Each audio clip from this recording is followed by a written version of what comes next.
Hello students, welcome back to Magnet Brains Hindi medium. मैं लाली वर्मा सभी 12वीं कक्षा के विद्यार्थियों का बहुत बहुत स्वागत करती हूँ। डियर स्टूडेंट्स, मैग्नेट ब्रेन्स आप सभी को 100% फ्री ऑनलाइन एजुकेशन प्रोवाइड करता है।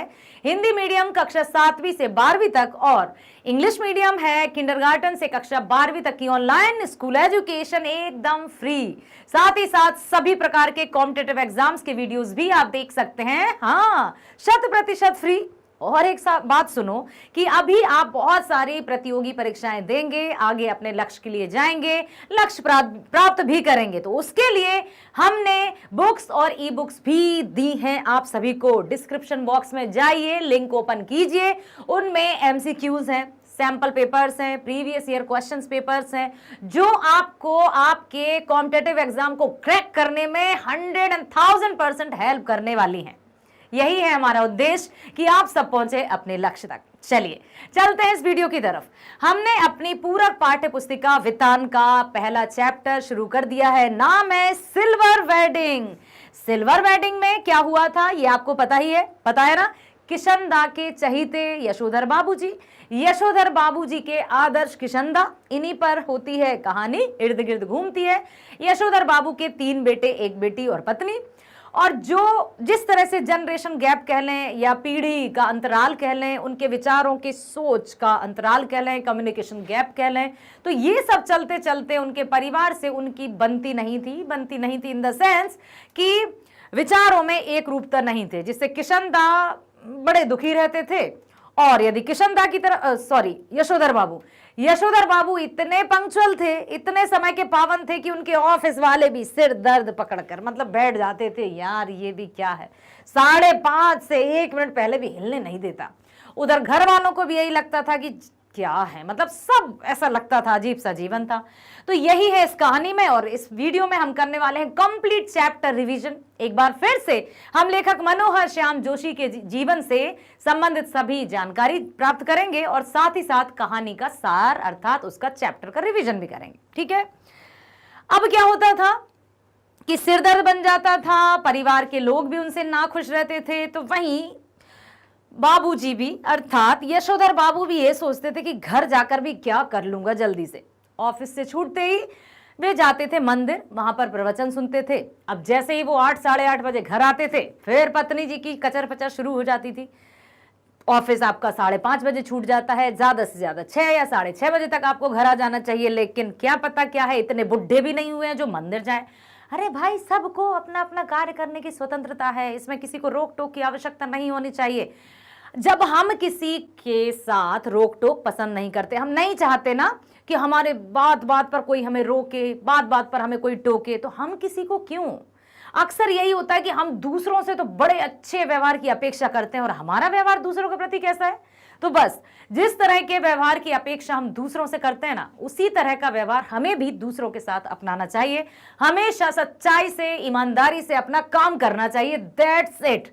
कर्म ही पूजा है। पहले तो मैं सिर्फ इसको एक सुविचार ही समझती थी, लेकिन जब से थोड़ी बड़ी हो गई हूं, समझदार सी हो गई हूं, तब से समझ में आता है कि हाँ बेटा, कर्म ही पूजा है। आप कर्म के प्रति पूर्ण रूप से समर्पित रहोगे तो आपको ना तो मंदिर जाने की आवश्यकता है, ना उपवास करने की आवश्यकता है, ना घंटों एक चित्र लगाने की ध्यान की आवश्यकता है। आपका काम के प्रति समर्पण, काम के प्रति लगन, पूरी ईमानदारी और निष्ठा से अपना जो समर्पण भाव है वही पूजन है। इसलिए कहा गया था कि कर्म ही पूजा है। अब हम चलते हैं मनोहर श्याम जोशी जी के जीवन परिचय की ओर। तो आपका जन्म सन 1935 में कुमाऊं में हुआ था। ये लखनऊ विश्वविद्यालय से विज्ञान स्नातक थे। अब यहां पर स्नातक शब्द आया है, ये होता है, इसका अर्थ क्या होता है, ग्रेजुएट। ठीक है, इन्होंने दिनमान पत्रिका में सहायक संपादक और साप्ताहिक हिंदुस्तान में संपादक के रूप में काम किया। सन 1984 में भारतीय दूरदर्शन के प्रथम धारावाहिक हम लोग, जो कि बहुत प्रसिद्ध था, आई थिंक 1984 में रिलीज हुआ था ये धारावाहिक हम लोग, बहुत प्रसिद्ध था। मुझे तो याद नहीं, शायद मैं बहुत छोटी, जन्म तो हो गया था, साल 1 भर की थी। ठीक है, तो ये मुझे नहीं पता, लेकिन सुना जरूर था कि ये बहुत ही प्रसिद्ध धारावाहिक था। उसके लिए उन्होंने पटकथा शुरू की। ये हिंदी के प्रसिद्ध पत्रकार और टेलीविजन धारावाहिक के लेखक थे। लेखन के लिए इन्हें सन 2005 में साहित्य अकादमी पुरस्कार से सम्मानित किया गया। सन 2006 में इनका निधन हुआ। जन्म कब हुआ था? सन 1935। निधन कब हुआ था? 2006। ठीक है, 1935 से 2006 इनका जीवन काल रहा है और इन्होंने इस जीवन काल में हिंदी साहित्य को अनेक उपहार दिए, पटकथाएं भी लिखी। रचनाएं देखिए, संग्रह कुरु कुरु स्वाहा मतलब कहानी का नाम है उनकी, कसब, हरिया हरकुलीस की हैरानी, हमजाद क्या आप, व्यंग्य है। व्यंग्य मतलब जब कटाक्ष, टोंटिंग या समाज को उसका दर्पण दिखाया जाता है, सच्चाई दिखाई जाती है तो व्यंग्यात्मक लेख लिखे जाते हैं। और व्यंग्य हर कोई नहीं लिख सकता, जो पूरी तरह से सोच समझकर अपनी बुद्धि को आड़ा टेढ़ा करके सभी तरफ से, कहते हैं ना, चौकन्ने रूप से सोचकर जो लिखी जाती है रचना, उसको व्यंग्य कहते हैं। जिससे कोई ये भी ना कहे कि भाई क्या कुछ भी लिख दिया, सच्चाई, समाज की वास्तविकता। ठीक है, तो व्यंग्य है, संग्रह है, एक दुर्लभ व्यक्तित्व। दुर्लभ मतलब जो आसानी से प्राप्त ना हो सके। कैसे? किस्सा गो, मंदिर घाट की पौड़िया, टाटा प्रोफेसर षष्ठी वल्लभ पंत। षष्ठी मतलब 6 होता है। नेताजी कहिन मतलब नेताजी कहते हैं, इस देश का प्यारो क्या कहना, ये देश है दुनिया का गहना। साक्षात्कार और लेख हैं। साक्षात्कार मतलब इंटरव्यू होता है। बातों बातों में, 21वीं सदी। संस्मरण जो स्मृतियों पर आधारित होता है, स्मृति मीन्स यादें, तो संस्मरण है उनका लखनऊ मेरा लखनऊ। पश्चिमी जर्मनी पर एक उड़ती नजर। दूरदर्शन धारावाहिक हम लोग जो 1984 में रिलीज हुआ। बुनियाद, यही बुनियाद है, कुछ ऐसा है, जिसमें आई थिंक आलोक नाथ जी थे इसमें। मुंगेरी लाल के हसीन सपने, ये भी आता था। ये बहुत फेमस हैं। ये दूरदर्शन पर प्रसारित होने वाले बहुत ही मतलब फेमस दूरदर्शन के धारावाहिक हैं। उस टाइम बिल्कुल टॉप पर चलने वाले थे ये। हम लोग, बुनियाद, मुंगेरी लाल के हसीन सपने, सपने देखता था, ये हो गया वो हो गया। ठीक है, तो ये इन्हीं के द्वारा लिखे गए हैं। बहुत बढ़िया। ठीक है, अब हम चलते हैं मिलने यशोधर बाबू से। यहाँ पर आप देख सकते हैं, आपकी पाठ्य पुस्तक में ही ये दिया हुआ है चित्र, और घड़ी में 5:30 बजने वाले हैं। लेकिन 5:30 बजने से 1 मिनट भी पहले कोई हिल नहीं सकता था, इसलिए सबका सिर दर्द बन जाते थे यशोधर बाबू। ठीक है, यशोधर बाबू के आदर्श किशनदा, जो कि उनको लेकर आए दिल्ली और उन्हीं की हेल्प से उन्होंने कार्यभार संभाला। उनके जो आदर्श थे वो किशनदा की तरह थी। किशनदा का विवाह नहीं हुआ था, उनका अपना परिवार नहीं था, भाई भतीजे सब थे। और इसी में शायद जब उनकी मृत्यु हुई किशनदा की, और जैसे ही वो गांव गए यशोधर बाबू, और उन्होंने उनके ही भाई से पूछा कि किशनदा की मृत्यु कैसे हुई, पता है जवाब क्या मिला? क्या पता कैसे हुई? तब जाके रियलाइज हुआ यशोधर बाबू जी को कि अपना परिवार बहुत आवश्यक है। भले ही परिवार में झगड़े हों, इधर उधर की बातें हों, लेकिन परिवार परिवार होता है। भाई को ही नहीं पता कि भाई की मृत्यु कैसे हुई, बस ऐसे ही। ठीक है, तो ये है इस पार्ट में। अब आशा करती हूं कि आपने प्रथम वीडियो जो सार था उसमें तो सुना ही होगा कि क्या है कहानी। मैंने शॉर्ट भी बता दिया है, शॉर्ट में बता दिया है कि हाँ, संक्षिप्त रूप ये है। यशोधर बाबू हैं, किशनदा हैं, 3 उनके बेटे हैं, एक पत्नी है, एक पुत्री है। मुख्य रूप से 7 कैरेक्टर हैं इस कहानी में। तो कभी भी जब भी परीक्षाएं होती हैं उसमें किसी भी पाठ्य पुस्तक से गद्यांश आ जाता है, पठित गद्यांश। पठित गद्यांश मतलब जो आपके सिलेबस में है उससे आ जाता है कोई भी पैराग्राफ, और पूछा जाता है।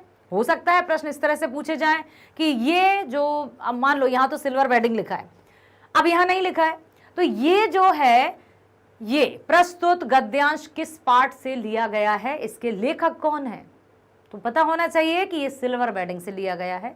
मनोहर श्याम जोशी इसके लेखक हैं, ये पता होना चाहिए। मुख्य किरदार कौन थे? किशनदा, यशोधर बाबू, भूषण, या जो भी आ जाएगा, तो आपको यशोधर बाबू का बताना है। ठीक है, तो इस तरह से अब ये है मनोहर श्याम जोशी जी की रचना, और इसमें उन्होंने पीढ़ी के अंतराल का मार्मिक चित्रण किया है कि पीढ़ी जैसे जैसे जनरेशन गैप होता जाता है, किस तरह से विचारों में दूरियां आने लगती हैं, मतभेद उत्पन्न हो जाते हैं, जिसके चलते घर और परिवार में साथ रहते हुए भी अकेलापन महसूस होता है। ऐसा ही कुछ होता था यशोधर बाबू के साथ। आधुनिकता के दौर में यशोधर बाबू परंपरागत मूल्यों को हर हाल में जीवित रखना चाहते हैं। उनका उसूल पसंद होना दफ्तर एवं घर के लोगों के लिए सिरदर्द बन गया था। यशोधर बाबू को दिल्ली में अपने पांव जमाने के लिए किशनदा ने बहुत मदद की थी और इसलिए किशनदा उनके आदर्श बन गए थे, क्योंकि उन्होंने हेल्प की। दफ्तर में विवाह की 25वीं सालगिरह के दिन दफ्तर के कर्मचारी मैनन और चड्ढा उनसे जलपान के लिए कहते हैं कि चलिए बाबूजी कुछ पैसे दीजिए। तो यशोधर बाबू ने 10-10 के 3 नोट निकाल कर दे दिए, क्योंकि वो इन सबको फिजूल खर्ची मानते थे। उनका सिल्वर वेडिंग ये तो सब विलायती लोगों का काम है, हम नहीं मनाते हैं। और वास्तव में बर्थडे सेलिब्रेशन हो या एनिवर्सरी सेलिब्रेशन हो, ये सब पाश्चात्य संस्कृति से हमारी संस्कृति में शामिल हो गई हैं। अब यदि इनको सेलिब्रेट नहीं किया जाता तो कहते हैं देखो सेलिब्रेशन नहीं हो रहा है, अरे कम से कम बच्चे की खुशी के लिए कर देते। अरे किसने बता दिया कि बच्चे की खुशी सेलिब्रेशन करने में है, या केक कटेगा तब भी बच्चा खुश होगा। लेकिन हाँ, अब ऐसा ट्रेंड हो गया है कि यदि एक बच्चा पड़ोस में रहते हैं, सब लोग देखते हैं और नहीं कटेगा तो वो उदास जरूर हो जाएगा। बच्चे तो बच्चे, युवा और सब इसमें शामिल हो गए हैं इस आधुनिकता की दौड़ में। यशोधर बाबू के 3 बेटे हैं। बड़ा बेटा भूषण विज्ञापन कंपनी में काम करता है, जिसको 1500 रुपए मासिक वेतन मिलता है। दूसरा बेटा IAS की तैयारी कर रहा है और तीसरा छात्रवृत्ति के साथ अमेरिका जा भी चुका है। बेटी डॉक्टरी की पढ़ाई कर रही है और अमेरिका जाना चाहती है। वह विवाह हेतु किसी भी तरह के लड़के को पसंद ही नहीं करती, उसे कोई पसंद नहीं आता है। यशोधर बाबू बच्चों की तरक्की से खुश हैं, किंतु परंपरागत संस्कारों के कारण वे दुविधा में भी हैं कि जो संस्कार हमारे भारतीय संस्कार हैं, अच्छे वस्त्रों का पहनना, सबसे सम्मान पूर्वक वार्तालाप करना, और यही मैं अपने बच्चों में नहीं देख पा रहा हूं, तो उन्हें इस चीज से बहुत दुख होता था। साथ ही साथ लेखक ने यह भी बताया है कि वो जो VD यशोधर, ठीक है, पंत के चरित्र चित्रण के माध्यम से आधुनिक पारिवारिक स्थितियों को प्रस्तुत करने का भी सफल प्रयास किया है कि आधुनिक अर्थात मॉडर्न सोसाइटी जिसको कहते हैं, उसमें किस तरह से लोग माता पिता या जो बच्चे हैं वो अपने माता पिता की सोच को अपने जैसा करना चाहते हैं, और फिर कहीं ना कहीं माता पिता को ये समझाइश मिलती है कि हाँ हाँ बच्चा आपको नहीं समझ सकता तो आपको बच्चे को समझना चाहिए। आपने तो उसकी उम्र जी ली है ना, उसने थोड़ी आपकी तरह उम्र जी है अभी, तो आपको बच्चे की मेंटल स्थिति को समझकर उसका साथ देना चाहिए। चलिए भैया मान लिया, लेकिन बच्चे भी जिद ना करें। आप लोगों से ही बोल रही हूं मैं, किसी भी तरीके से अपने माता पिता से जिद ना करना बेटा, क्योंकि माता पिता आपकी भलाई ही चाहते हैं। कभी नर्म तो कभी सख्त भी बन जाते हैं, लेकिन वो किसी भी परिस्थिति में अपने बच्चों की कोई भी माता पिता बुरा नहीं चाह सकता, सपने में भी कोई भी। वो हर हाल में अपने आप को सामने रखकर, हर कठिनाइयों का सामना करके आपको हर एक सुविधा देने की कोशिश करते हैं। ये होते हैं माता पिता। अब देखो यहां पर क्या हुआ कि यशोधर पंत अपने ऑफिस में आखिरी फाइल के लाल फीता बांधकर अपनी घड़ी के अनुसार, जिसमें 5:30 हो रहे हैं, आज की छुट्टी करते हैं। उनके नीचे काम करने वाले उनके 5 बजने के बाद भी दफ्तर बैठने के लिए मजबूर हैं, क्योंकि भाई ऑर्डर है बॉस का। उनकी आदत है कि अपने कर्मचारियों की थकान दूर करने के लिए कुछ चुटकुला सुना दिया, कुछ हंसी मजाक कर ली, और इस तरह से आदर्श कृष्णानंद पांडे से परंपरा में मिली है। किशनदा भी इसी तरह से काम करते थे। अब यशोधर बाबू का व्यक्तित्व कैसा था? वो बहुत गंभीर थे, सादगी भरा जीवन जीते थे, ईमानदार थे, काम के प्रति पूर्ण रूप से समर्पित थे, अपने संस्कार और परंपरागत तरीकों को बहुत दिल में बसाए हुए थे। साथ ही साथ जो भी कोई बात है, जैसे कभी कभी छोटे जो उनके नीचे काम करते थे दफ्तर में, तो उनकी बातों को कभी कभी नजरअंदाज भी कर देते थे। ऐसा नहीं है कि किसी ने यदि उनसे कुछ कह दिया तो वो उस पर बरस पड़े, कभी कभी उनको ऐसे ही मतलब इग्नोर कर दिया जाता था, और ये होना भी चाहिए। दफ्तर की घड़ी में 5:25 होते हैं और अन्य कर्मचारी सुस्ती पर कटाक्ष करते हुए कहते हैं कि आप लोगों को देखा देखी सेक्शन की घड़ी भी सुस्त हो गई है। अब वो कहते हैं कि ऐसा लगता है कि आप लोगों को तो काम करना नहीं है, और घड़ी भी लगता है 5:30 बजाने में कितनी देर कर रही है। आप लोगों की तरह घड़ी भी स्वस्थ हो गई है, ठीक है। और ससुराल से शादी में मिली थी, और वो क्या कहते हैं कि इसी बात को लेकर बहस भी करते हैं और हंसते भी हैं। उनको ससुराल से शादी में मिली थी। बातों बातों में यह पता चलता है कि यशोधर पंत की शादी 6 फरवरी सन 1947 को हुई थी, और आज तो 6 फरवरी है। सभी ऑफिस के जो कर्मचारी थे झूम पड़े। खुशी से झूम पड़े और बोले कि अब तो जलपान के लिए पैसे देना पड़ेंगे। तब जाकर उन्होंने 10-10 के 3 नोट दिए और कहा कि आपकी तो आज सिल्वर वेडिंग है, 25वीं शादी की सालगिरह है। और उन्होंने एक कर्मचारी चेक कर कहता है, many happy returns of the day sir, आज तो आपका सिल्वर वेडिंग है, शादी के 25 साल पूरे हो गए हैं, आपको बहुत बहुत बधाई हो। इस तरह से सिलसिला शुरू हो गया। उन्हें क्या पता था कि ऑफिस में इस तरह का जो सिलसिला शुरू हुआ है वो घर जाकर इतने बड़े तरीके से मनाया जा रहा होगा। बिल्कुल नहीं सोचा है। तभी तो जब यशोधर बाबू अपने घर पहुंचते हैं और घर को सजा धजा देखते हैं तो ऐसा लगता है कि ये कैसे हुआ। जैसे सुदामा लौटकर जब कृष्ण की नगरी से लौटकर आते हैं और वो अपनी झोपड़ी की जगह कंचन अर्थात स्वर्ण महल पाते हैं और जिस तरह से वो चकित हो जाते हैं, ठीक उसी तरह से यशोधर बाबू भी अपने घर को देखकर चकित हुए। ठीक है, अब कहाँ के रहने वाले? अल्मोड़ा। उन्होंने वहीं के रेमसी स्कूल से मैट्रिक की पास की थी और मैट्रिक के पश्चात वे पहाड़ से उतरकर दिल्ली भी आ गए थे। किशन दा के घर में शरण ली थी। किशन दा कुंवारे थे, उन्होंने विवाह नहीं किया और कितने ही लड़के ठीक ठिकाना उनके घर ही पाते थे और इसी तरह से रहते थे। वहां से सभी मिलकर पकाते खाते थे। जब लड़के लड़के साथ में रहते हैं, है ना, तो आराम से अच्छे से बना लेते हैं, खा पी लेते हैं। जिस समय यशोधर दिल्ली आए थे उस समय उनकी उम्र सरकारी नौकरी के लिए कम थी। ठीक है, जब तक नौकरी के लिए सही उम्र हो, यशोधर किशनदा के यहाँ रसोईया बनकर रहे। रसोईया मतलब समझते हो? Master chef. यस। तो उन्होंने इस तरह से कार्य किया, पढ़ते भी जा रहे थे और नौकरी की तलाश भी थी और उनकी हेल्प करते थे। ठीक है, अब किशनदा ने अपने ही नीचे यशोधर बाबू को नौकरी दिलाती थी, एक सर्विस बॉय की। ठीक है, अब क्या हुआ, आजकल यशोधर बाबू दफ्तर पैदल आने जाने लगे हैं। पैदल आने जाने के पीछे एक कारण था। पहले तो वो साइकिल से आते जाते थे, लेकिन बच्चों को, अब बच्चे बड़े हो गए थे ना, स्कूटर चलाते थे और पढ़ाई करते थे, उनकी थोड़ा वैल्यू कम होती थी समाज में कि अरे तुम्हारे पापा तो साइकिल से जाते हैं। तो ये ताने सुनकर उन्होंने साइकिल से जाना छोड़ दिया। साइकिल से अब वो जा नहीं सकते थे, स्कूटर वो ले नहीं सकते थे, अब बेचारे क्या करते हैं, इसलिए पैदल ही आना जाना शुरू कर दिया। ठीक है, पिताजी को स्कूटर निहायत बेहुदा सवारी मालूम होती है और वे कार लेने की अभी स्थिति में नहीं थे। अब क्या हुआ कि हर दिन जब भी दफ्तर से आते बिरला मंदिर चले जाते थे और वहां पर जाकर वो प्रवचन सुनते।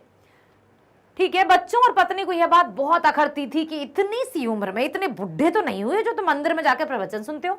सिद्धांत के धनी किशनदा की भांति यशोधर बाबू भी इस आलोचना को अनसुना कर देते थे। बिरला मंदिर से पहाड़गंज जाते समय वे घर के लिए साग सब्जी भी खरीद लाते थे। किसी ने अगर मिलना है तो इस समय वो मिलते भी थे, मतलब अपनी जिम्मेदारी, और आराम से घर पहुंचते थे कि भाई घर जाकर क्या करना है, खाना है और सोना है, फिर अपना नित्य नियमित वही काम है। 8 बजे से पहले घर तो नहीं पहुंचते थे, 5:30 बजे छुट्टी होती थी, बिरला मंदिर जाते थे, फिर मिलने वालों से थोड़ा मिल भी लेते थे और घर आराम से 8 बजे तक पहुंच जाते थे। घर लौटते समय उनकी निगाह उस स्थान पर पड़ती है जहां कभी किशनदा का 3 बेडरूम वाला क्वार्टर हुआ करता था और आज उस पर एक भव्य इमारत बनी हुई है। ये सोचकर यशोधर बाबू को बड़ा दुख होता है और वो अपनी बीती हुई स्मृतियों में खो जाते हैं कि कहाँ किशनदा का क्वार्टर यहीं था और आज उनका क्वार्टर का कहीं नामो निशान ही नहीं है, बिल्डिंग बन गई। अर्थात यही है गैप कि कहाँ तो बच्चे अपने माता पिता के समक्ष चूं भी नहीं कर पाते थे और कहाँ अब बच्चे माता पिता को चूं भी नहीं करने देते। बिल्कुल जमाना जैसे ऐसे भागा जा रहा है। लेकिन मैं आपको एक और बात बताना चाहूंगी कि हम कितने भी पढ़ लिख जाएं, हम कितने भी आधुनिकता की दौड़ में शामिल क्यों ना हो जाएं, प्यारे बच्चों, आपको अपने माता पिता और बड़ों के साथ हमेशा सम्मान पूर्वक व्यवहार करना है। यशोधर बाबू के घर देर से लौटने का बड़ा कारण था कि पिछले कई वर्षों से यशोधर बाबू का अपनी पत्नी और बच्चों से छोटी छोटी बातों को लेकर मतभेद होने लगा था, इसलिए वो यही सोचते थे कि भाई देर से ही चला जाऊंगा। अब बड़ा लड़का भूषण एक प्रमुख विज्ञापन संस्था में काम करने लगा है। वहां पर 1500 या 1500 प्रति माह उसको तनख्वाह भी मिलती है, जबकि यशोधर बाबू रिटायरमेंट की एज में पहुंचकर अब इतना प्राप्त करते हैं। दूसरा बेटा दूसरी बार आईएएस की परीक्षा दे रहा है। वो इसमें भी बड़े कंफ्यूज्ड हैं कि जब पहले ही वर्ष इसने परीक्षा दी थी तब भी इसने पास कर लिया था, तो तब क्यों एडमिशन नहीं लिया, फिर से परीक्षा की तैयारी कर रहा है। और यशोधर बाबू के लिए समझना मुश्किल हो रहा है कि जब पिछले वर्ष वही दिया है यहाँ पर, ठीक है, उसने क्यों इनकार किया। उनका तीसरा बेटा स्कॉलरशिप लेकर अमेरिका चला गया है, बेटी डॉक्टरी की तैयारी कर रही है, कोई भी वर उसको पसंद नहीं आता है, और इसी तरह से वो अपने बच्चों की तरक्की से बहुत खुश हैं, लेकिन फिर भी कहीं ना कहीं मन में मलाल है, कहीं ना कहीं मन में ये सोच है कि काश ऐसा होता, काश वैसा होता, ये मुझसे बोलते तो कितना अच्छा रहता, सब मेरी बातों को सुनते कम से कम तो कितना अच्छा होता। जहां पर हम किसी से उम्मीद लगाते हैं वहीं पर हमें दुख मिलता है, इसलिए किसी से हमें किसी भी तरह की उम्मीद तो नहीं लगाना है, अपने आप पर भरोसा रखना है, ठीक है। अब क्या हुआ कि यशोधर बाबू अपने बच्चों की तरक्की से खुश हैं, और ठीक अब ऐसा हुआ कि कभी कभी उन्हें ऐसा अनुभव होता है कि यह खुशहाली भी किस काम की जो अपनों में भी परायापन पैदा कर दे। कैसी खुशहाली? जब उनके बच्चे गरीब रिश्तेदारों की उपेक्षा करते हैं, उनकी हंसी मजाक उड़ाते हैं, तो यशोधर बाबू को बिल्कुल पसंद नहीं आता कि कहाँ गई इनकी भावनाएं, कहाँ गए इनके मूल्य, क्या हो गया है इनको। इसी तरह से मातृसुलभ मजबूरी में उन्हें बच्चों की नज़र में आधुनिक बनना पड़ा। अब उनकी जो पत्नी थी वो अपने बच्चों के साथ कदम से कदम मिलाकर चल रही। बच्चे कहते हैं ऐसे कपड़े पहनो मम्मी, ऐसे रहो, तो वो पूरी कोशिश कर रही है अपने बच्चों के साथ रहने की। वहीं यशोधर बाबू अपने आप को उनकी तरह नहीं कर सकते, क्योंकि उनकी रग रग में पौराणिक नहीं पुरानी परंपरा बसी हुई है, जो किशनदास से उन्हें विरासत में मिली थी। जैसा कि अभी मैंने बताया कि उनके माता पिता का देहांत बचपन में ही हो गया था, और बहुत छोटी सी उम्र में उनके कंधों पर बड़ी जिम्मेदारियां आ गई थी, जिससे उनका उठना बैठना अपने से बहुत बड़े लोगों के साथ में हुआ, और विचार भी वैसे ही हो गए। संगति का असर ऐसा ही होता है। अब पत्नी को यह मलाल भी है कि संस्कारों को निभाने के कारण उन्हें परिवार के कार्यों के बोझ तले दबना पड़ा है। पत्नी उनको यही सुनाती कि तुम्हारे साथ मुझे 25 साल बीत गए हैं, लेकिन तुमने मुझे दिया ही क्या है, कब मुझे सुख की चैन की सांस लेने दी, जब देखो परंपराओं के बोझ के तले मुझे दबाते चले गए हैं, ठीक है। उनकी दृष्टि में ये सब पारिवारिक संस्कार अब ढोंग और ढकोसले हो गए हैं। यशोधर बाबू पत्नी की इसी आधुनिकता का कई बार मजाक भी उड़ा लेते हैं, परंतु असल बात तो यह है कि तमाशा उनका स्वयं का ही बन रहा है। घर में उनको कोई नहीं सुनता है। कई बार यशोधर बाबू को लगता है कि वे किशनदा की तरह घर गृहस्थी का यह सब बवाल छोड़कर जीवन को समाज के लिए समर्पित कर देते तो ज्यादा अच्छा है, लेकिन नहीं। उनको ये भी ध्यान है कि किशनदा का बुढ़ापा किस तरह से बीता था। बुढ़ापा तो छोड़िए, जब उनकी मृत्यु हुई तो मृत्यु के बारे में किसी को पता नहीं था, उनके भाई भतीजों को भी पता नहीं था कि उनकी मृत्यु कैसे हुई। अब क्या हुआ, ज्यादा सुखी नहीं रहा। कुछ साल बाद वे राजेंद्र नगर में किराए पर रहे और फिर अपने गांव लौटकर, जहां साल भर बाद उनकी मौत हो गई। किशनदा के बारे में अब उनको देखो, जब यशोधर बाबू ने उनकी मृत्यु का कारण पूछा तो पता है जवाब क्या मिला? जो हुआ होगा, यानी पता नहीं कैसे उनकी मृत्यु हुई, ये उनके भाई ने कहा। यशोधर बाबू यह भी स्वीकार करते हैं कि उनके बीवी बच्चे उनसे अधिक समझदार और सुलझे हुए हैं।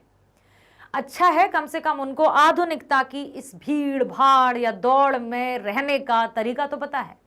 वो जानते तो हैं कि किस तरह से रहना है, तो एक तरफ से वो सेटिस्फाइड भी हो जाते थे कि चलो ठीक है, समझदार हैं, बच्चे भी समझदार हैं, बढ़िया है। बच्चों को पिताजी की इस गलती का अफसोस है कि अब्बा ने डीडीए फ्लैट के लिए पैसा ना भरकर बहुत बड़ी भूल की है। परंतु अब डीडीए फ्लैट क्या है कि अपने लिए जो मकान बनवाए जाते हैं, तो अब यशोधर बाबू क्या सोचते थे कि जब भी उन्होंने, किशनदा हमेशा ये कहते थे यार खुद का मकान तो कभी बनाना ही नहीं चाहिए, तो सबसे बड़ी मूर्खता है। क्योंकि यशोधर बाबू को किशनदा की यह उक्ति अधिक ठीक लगती थी कि मूर्ख लोग ही घर बनाते हैं। क्यों घर बनाए, जब जहां रहने का मन किया वहां रह लिए, ठीक। सयाने उनमें रहते हैं, जब तक सरकारी नौकरी तब तक सरकारी क्वार्टर, रिटायर होने पर गांव का पुश्तैनी घर। अब गांव का पुश्तैनी घर तो ठीक है, लेकिन यशोधर बाबू की यदि बात की जाए तो उनके तो गांव में कोई पुश्तैनी घर ही नहीं है, सब कुछ चला गया। यशोधर बाबू का पुश्तैनी घर टूट फूट कर खंडहर बन चुका, नहीं है उनका, कुछ भी नहीं है, ठीक है। ये भी वो अच्छी तरह से जानते हैं। बिरला मंदिर में प्रवचन सुनते समय जब जनार्दन शब्द उनके कानों में पड़ा तो उन्हें जीजा जनार्दन जोशी की याद आ गई, जो कि बीमार थे। अब उन्होंने घर में क्या कहा कि मुझे उनसे मिलने जाना है। तो बड़े बेटे ने तुरंत टोका, नहीं नहीं नहीं नहीं, बुआ जी के घर जाने की कोई जरूरत नहीं है, क्योंकि मेरे पास इतने पैसे नहीं है। देखो यहाँ लिखा है आजकल उनकी तबीयत ठीक नहीं है, वो अपने जीजा जनार्दन से मिलने जाना चाहते हैं अहमदाबाद। जीजा जी का हाल चाल जानना वे अपना कर्तव्य समझते हैं। बच्चों से भी वे ऐसी ही अपेक्षा रखते हैं कि पारिवारिक प्रति रुचि लें, परंतु पत्नी और बच्चों को यह बात मूर्खतापूर्ण लगती है। हद तो तब हो गई जब कमाओ बेटे भूषण ने कहा कि आपको बुआ के यहाँ भेजने के लिए पैसे नहीं दूंगा मैं। जब भी यशोधर बाबू कोई काम करते तो किशनदास से सलाह जरूर लिया करते थे, और वे अपेक्षा अपने बच्चों से भी रखते हैं, परंतु बच्चे कहते हैं अब्बा आप तो हद करते हैं, जो बात आप जानते ही नहीं आपसे मैं क्यों पूछूं, कैसे पूछ सकता हूं, क्यों पूछे हम आपसे जिस बात के बारे में आपको कोई जानकारी नहीं। यशोधर बाबू को यह अनुभव होने लगा था कि बच्चे अब उनके अनुकूल नहीं सोचते, इसलिए बच्चों का यह प्रवचन सुनकर सब्जी मंडी चले जाते हैं और सोचते रहते हैं कि उन्हें भी अच्छा लगता अगर बच्चे उनके बड़े होने पर अपनी ओर से यह प्रस्ताव रखते कि मैं दूध ले आऊँगा, आप परेशान मत होना, राशन लाना, डिस्पेंसरी से दवा लाना, बाजार से दालें लाना, मतलब पूरी जो घर की जिम्मेदारी थी काश कि बच्चे स्वयं करने लगते, लेकिन नहीं करते। एक दो बार उन्होंने बच्चों से कहा भी तो घर में कोहराम मच गया। बस तब से यशोधर बाबू ने ये सब कहना भी बंद कर दिया। तब से बेटा विज्ञापन कंपनी में लगा है, तब से बच्चे कहने लगे हैं बब्बा हमारी समझ में ये नहीं आता कि इन सब कामों के लिए आप एक नौकर क्यों नहीं रख लेते। मतलब ये, और बड़ा बेटा और कहता है हाँ हाँ नौकर के लिए पैसे मैं दे दूंगा। ये और कमाओ बेटा तो नमक छिड़कते ये भी कहता है कि नौकर की तनख्वाह मैं दे दूंगा। यशोधर बाबू को अपने बेटे की यह बात चुभती है कि उसने अपनी नौकरी के रुपए कभी अपने पिता के हाथ में नहीं रखे, बल्कि डायरेक्ट अकाउंट में ट्रांसफर हो जाते हैं। वो हो जाते हैं, लेकिन जो इस बात को नहीं जानता उसको तो बुरा ही लगता है ना कि मेरे हाथ में नहीं दी। उनको बता दिया जाए कि ऐसी ऐसी बात है। जो देखो आप लोग टेक्नोलॉजी से जुड़े हुए हैं, यदि आपके दादा दादी या जो भी है उनको कुछ चीज पता नहीं है तो उसके कारण उनको छुपाओ मत या उनसे कहो मत, ये सही नहीं है। उनको बताओ कि आजकल टेक्नोलॉजी कितनी डेवलप हो गई है, ये चाहते थे वो। ठीक है, अब क्या हुआ कि वे सोचते हैं कि अगर उसे ज्वाइंट अकाउंट नहीं खोल सकता तो हद हो गई जब बेटे ने पिता के क्वार्टर को अपना बना लिया। सारे सामान, चाहे वो टीवी हो चाहे कोई भी, सब कुछ उन्होंने अपने तरीके से सेट कर लिया है। अपने ढंग से अपने खर्च पर करता है, कभी कारपेट तो कभी सोफा सेट, कभी डनलप वाला, सब कुछ अपने तरीके से करता है। ठीक है, लीजिए पिताजी टीवी आपके लिए, बल्कि यह कहता कि मेरा टीवी है, समझे, इसे कोई छुआ ना करे। अब उससे भी उनको बड़ा दुख हुआ कि ये क्या है। घर में एक नौकर रखने की बात भी चल रही, नौकर होगा तो इनका ही होगा, और पत्नी सुनती है मगर नहीं सुनती। सुन तो लेती है लेकिन उस चीज को मानती नहीं, क्योंकि बच्चों की तरह वो सोचने लगी है। ये सब सोचती है खुदी हुई सड़कों और टूटे हुए क्वार्टरों के मलबे से पटे हुए रास्तों को पार करके उस क्वार्टर में पहुंचते हैं, और बाहर बदरंग तख्ती में उसका नाम लिखा है वाईडी पंत। घर पहुंचते ही यशोधर बाबू को एक बार तो लगा कि किसी गलत जगह पर पहुंच गए, जैसे सुदामा जब द्वारिका से लौटे थे और उनकी झोपड़ी की जगह जब उनको स्वर्ण महल दिखे तो उन्होंने कहा कि मैं कहाँ गया, मतलब मैं जहां तो हती मेरी टूटी सी झोपड़ी कंचन महल खड़े। सुदामा मतलब बड़े चकित हुए। तो ऐसे ही जब वो आए यशोधर बाबू तो उन्हें लगा कि शायद मैं गलत जगह पर आ गया हूँ। घर के बाहर एक कार, कुछ स्कूटर, मोटरसाइकिल खड़ी हैं, कुछ लोग विदा हो रहे हैं, बाहर बरामदे में कागज की झाल रहे हैं और गुब्बारे लटक रहे हैं, रंग बिरंगी रोशनियां जल रही हैं। फिर उन्हें अपना बेटा भूषण पहचान में आए कि अरे ये तो भूषण ही है। फिर बेटी भी दिखी, पत्नी भी दिखी, अच्छा तो ये मेरा ही घर है। बड़े आश्चर्यचकित हुए। उसकी पत्नी और बेटी भी कुछ मैम साहबों को विदा कर रही थी। बेटी ने जीन्स और बिना बाजू का टॉप पहन के रखा है। यशोधर बाबू ने उसे ऐसे कपड़ों से कई बार मना किया, लेकिन वह जिद्दी है, ऐसी ही वेशभूषा को पहनती है और माँ भी उसी का साथ देती है। अब यशोधर बाबू कहते कहते थक जाते हैं और आखिरकार फिर उन्होंने अपने बच्चों से कहना ही छोड़ दिया। जब कार वाले विदा हो गए तो यशोधर बाबू घर पहुंचे। बड़े बेटे ने झिड़की सी सुनाई, बब्बा जी आप भी हद करते हैं, सिल्वर वेडिंग के दिन 8:30 बजे घर पहुंचे, ये कोई टाइम है? देखिए यहाँ पर मेरे बॉस आए थे, वो भी लौट कर चले गए, आपको टाइम पर आना चाहिए था। इस तरह से उनको सुनाने लगे। उसे ये ध्यान रहा कि मेरे बॉस आए थे और आप क्यों लेट आए, ये ध्यान नहीं रहा कि उनकी ही सिल्वर वेडिंग है, उनको तो अच्छे से इन्वाइट कर लो, उनका तो दिल मत दुखाओ। नहीं, अपने तरीके से व्यक्ति जीना चाहता है, बस ये खराबी है। क्या कहने लगे कि बब्बा आप भी हद करते हैं, सिल्वर वेडिंग के दिन 8:30 बजे घर पहुंचे, अभी तक मेरे बॉस आपकी राह देख रहे थे। शर्मीली हंसी के साथ यशोधर बाबू बोले, हम लोगों के यहाँ सिल्वर वेडिंग कब से होने लगी है? कब से मनाई जाने लगी है? जब से तुम्हारा बेटा कमाने लगा है। भूषण बड़े ऐट कर बोलता है कि जब से तुम्हारा बेटा कमाने लगा तब से सिल्वर वेडिंग होने लगी है। किसी रिश्तेदार ने कहा, यशोधर बाबू इस बात से भी खफा है कि घर में भूषण रिश्तेदारों के लिए विस्की भी लाया है। रिश्तेदारों ने बता दिया कि पता है आपका बेटा तो विस्की भी लेकर आया। तो उनको बड़ा मतलब संस्कारों से बंधे हुए थे, परंपराओं का पालन करते थे, और ये बात सुनी तो और उनको अजीब सा लगा। जब भूषण अपने मित्रों को यशोधर बाबू का परिचय कराता तो वे सभी उन्हें many happy returns of the day uncle ji कहते हैं। तो जवाब में यशोधर बाबू थैंक यू बोलते हैं। जब बच्चों ने विलायती परंपरा केक काटने के लिए कहा तो यशोधर बाबू को केक काटना बचकानी बात मालूम हुई, इसलिए उन्होंने संध्या से पहले केक काटने से मना कर दिया। संध्या अर्थात वो शाम के समय पूजा अर्चना करते थे अपने पूजा घर में जाकर और अपने कमरे में चले गए। शाम को 15 मिनट वे संध्या करने में लगाते थे, परंतु आज 25 से अधिक मिनट उनको पूजा करने में लग रहे हैं, क्योंकि उनका बिल्कुल भी मन नहीं है कि वो सिल्वर वेडिंग जो पार्टी चल रही है उसमें शामिल हो, क्योंकि उनके तरीके से वहां कुछ भी नहीं हो रहा है। इसलिए उन्हें बड़ा असहज महसूस हो रहा है, अनकंफर्टेबल फील कर रहे हैं वो। संध्या में बैठे बैठे वे किशनदा के संस्कारों के बारे में सोचने लगे। पीछे आकर पत्नी झिड़कते हुए फिर बोली, क्या आज पूजा में ही बैठे रहोगे? उठने का कोई विचार नहीं है? सब लोग नीचे इंतजार कर रहे हैं। यशोधर बाबू लाल गमछे में ही बैठक में चले आई है। लाल गमछा पहनकर बैठक में आना बच्चों को फिर अच्छा नहीं लगा। खैर, बात उपहारों के पैकेट खोलने की चली तो भूषण सबसे पहले बड़ा पैकेट लेकर अपने बाबूजी के पास आता है। इसे ले लीजिए, यह मैं आपके लिए लाया हूं। ठीक है, इतना कहकर यदि रुक जाता तब भी ठीक था। ऊनी ड्रेसिंग गाउन है, इतना भी कह देता तब भी ठीक था, लेकिन आगे क्या कहा, आप सवेरे जब दूध लेने जाते हैं अब्बा, फटा फुलोवर पहनकर जाते हैं जो बहुत बुरा लगता है, आप इसे पहनकर ही जाया कीजिए। कहने का तात्पर्य यह है, कहाँ गया वो, हाँ, यदि यहां वो ये कह देता कि ये लीजिए और आप इसको पहनिए। बात ये चुभी थी यशोधर बाबू को कि उसने ये तो देख लिया कि मैं फटा फुलोवर पहनकर दूध लेने जाता हूं, वो ये नहीं देख पाया कि पिता सुबह सुबह परेशान होते हैं, सब्जी लेने का काम, राशन पानी का काम, दूध पानी का काम सब पिता ही करते हैं।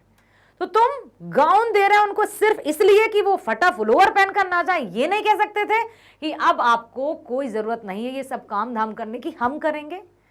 ये अपेक्षा करते हैं माता पिता, भले ही वो खुद करेंगे, लेकिन उनके बच्चे यदि प्रेम से 2 मीठे बोल जाते हैं ना तो उन्हें बहुत शांति मिलती है, बहुत चैन मिलता है। और ये बात उनको चुभ गई। थोड़ा ना नुकुर करने के बाद यशोधर बाबू पहनते हुए कहा, अच्छा तो यह ठहरा ड्रेसिंग गाउन। उनकी आंखों में चमक सी आ गई, परंतु उन्हें यह बात चुभ गई कि उनका बेटा जो यह कह रहा है कि आप सवेरे दूध लाते समय इसे पहन लिया करें, यह नहीं कह सकता था कि दूध मैं ला दिया करूंगा। इस ड्रेसिंग गाउन में यशोधर बाबू के अंगों में किशनदा उतर आए थे, जिनकी मौत जो हुआ होगा से हुई थी, अर्थात वो भी ड्रेसिंग गाउन ही पहना करते थे इसी तरह की। और लेकिन उनके मस्तिष्क में ये याद आ गया कि उनके परिवार, मतलब उनका अपना परिवार नहीं था, उन्होंने विवाह नहीं किया था, घर नहीं बनाया था। जब वो रिटायर्ड हुए थे गांव में चले गए। जब उनकी मृत्यु का समाचार यशोधर बाबू को मिलता है और वो गांव जाते हैं और उनके जो नहीं कजन वगैरह होते हैं उनसे पूछते हैं कि किशनदा की मृत्यु कैसे हुई, तो जवाब में उन्हें मिलता है कि जो हुआ होगा, मतलब पता नहीं कैसे चल बसे। ये अजीब सा लगा यशोधर बाबू जी को। ठीक, इनका जन्म हुआ था सन 1935 महाराष्ट्र के कोल्हापुर में। इनका पूरा नाम आनंद रतन यादव है। इन्होंने मराठी एवं संस्कृत साहित्य में स्नातकोत्तर की डिग्री प्राप्त की।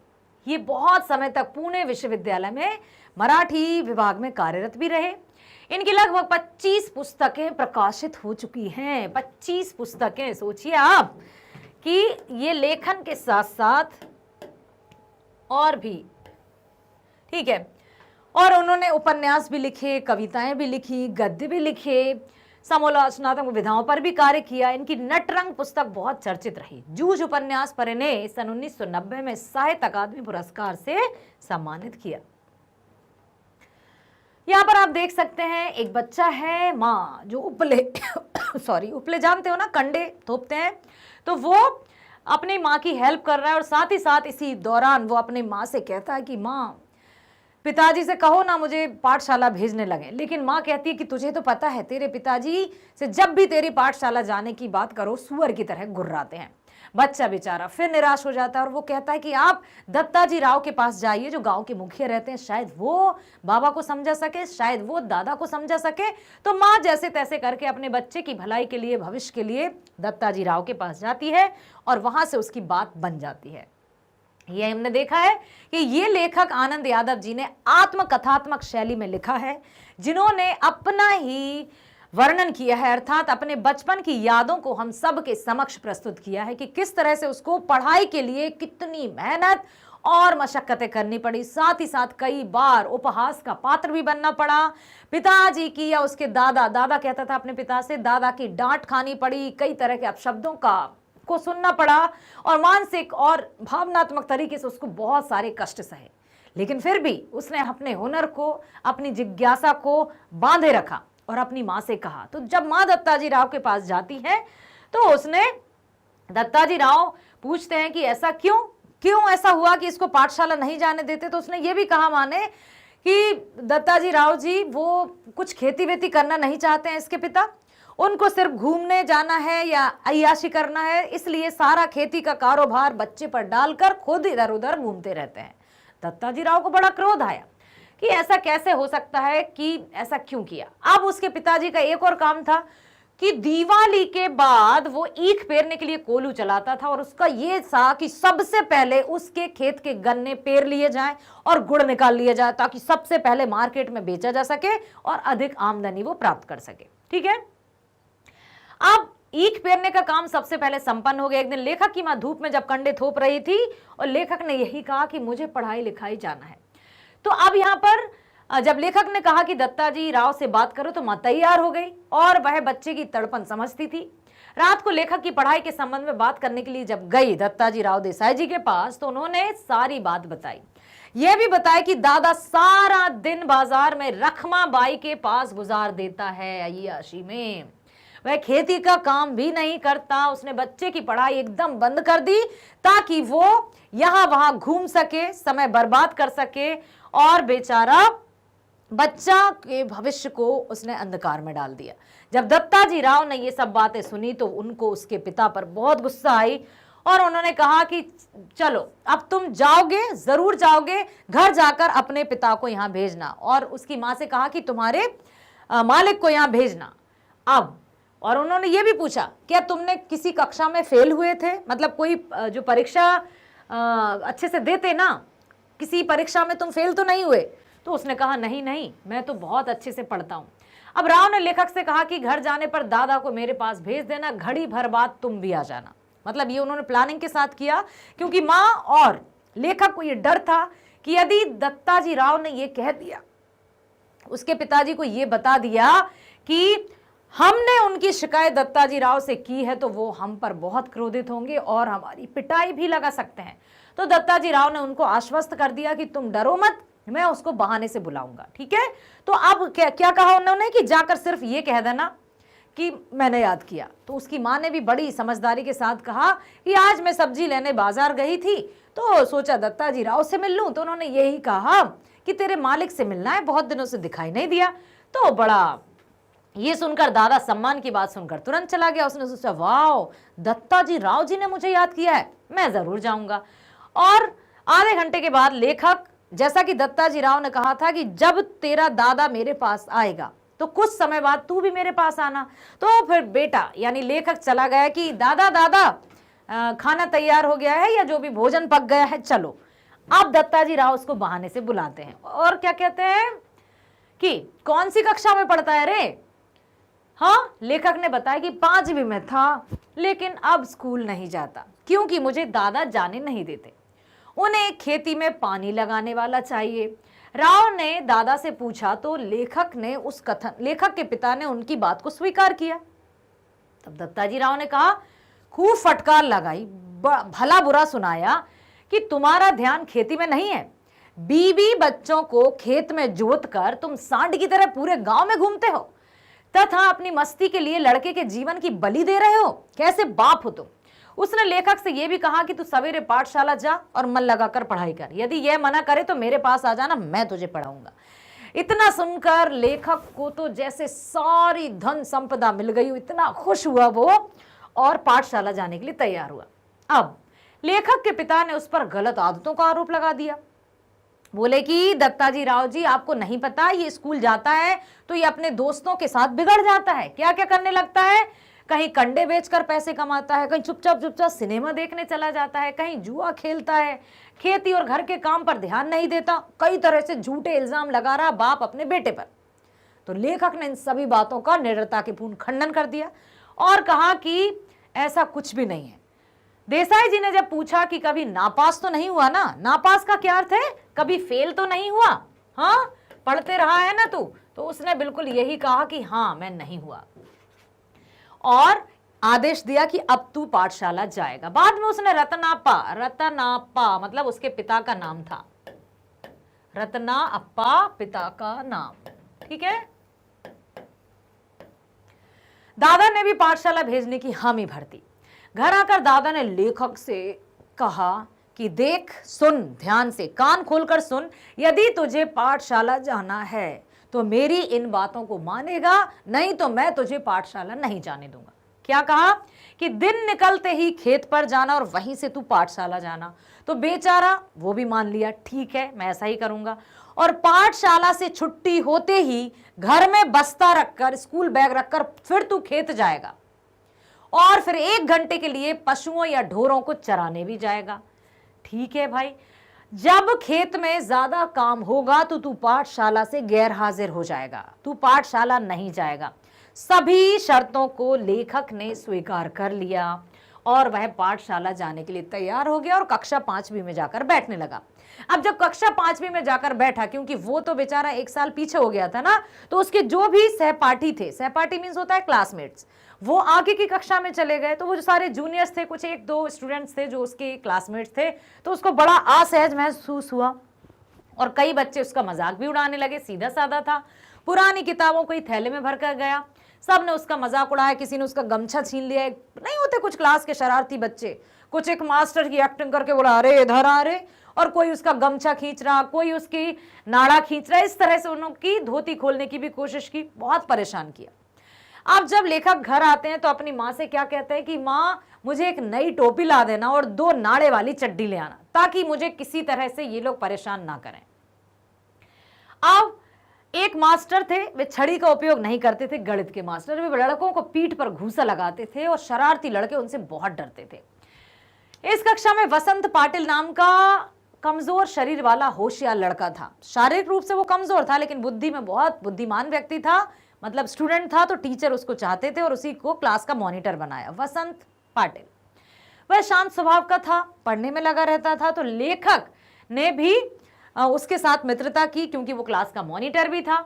अपनी कॉपी किताबों को व्यवस्थित रखने लगा, शीघ्र ही वह गणित में होशियार हो गया।